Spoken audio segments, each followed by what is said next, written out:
दिनै जोंहा बेयावहाय खैराबारि ब्लक आरो बेरगाव ब्लकनि जयेन्ट मिटिं दङमोन ज'हाय आरो बेयावनो दिनै खैराबारि ब्लक कमिटिखौ दानाय जाबाय गोबां मोजां सोद्रोमाफोरखौ लानानैहाय आरो बेरगाव ब्लक कमिटिखौ दानो थाखाय कनभेनिं बडि मोनसे दानानै होनाय जायो दिनै रायजो राजाफ्राथ' खोनाखाबाय अलरेडि दा जोंसो गाव थांनो हाथ'वाखै माने जोङो स्ट्राक्चार दानायाव जोर होग्रोदों जोङो फैगौ सप्तानैसोनि गेजेरावनो गुटे स्ट्राक्चारखौ दानायखौ फोजोबनो सानदों दिनै तामुलपुरावबो मिटिं दंमोन बेयावबो डिस्ट्रिक्ट दानायनि थाखाय स्ट्रं कनभेनिं बडि मोनसे दाबाय दिनै प्राय गासैबो सावरायनाया जाफुंजोबबाय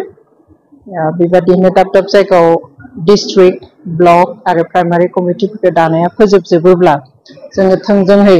रायजोनि खाथियाव थांगोन दासिमबो थांबाय थादों खिन्थु फिसा लेभेलावहाय गामि लेभेलाव एरिया वाइज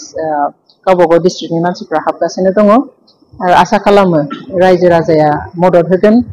आरो रायजो राजाया बे अल्टारनेटिभ जिथु होदों बेखौहाय नाजावना लागोन होननानै जों आसा खालामो बुंथ'नो हानाय नङा खारन जों CWC आव जिरायनानैहाय डिसिसनखौ लागोन इलेक्शन फैगोन जेला पलिटिकल पार्टी हिसाबै डेफिनेटलि जों बाहागो लागोन नाथाय मोनबेसे सिटआवहाय जोङो बाहागो लागोन एबा दारायगोन बेखौहाय जोङो दा थिग खालामथ'वाखै सम फैब्ला मोनथिहोगोन नोंथांमोननो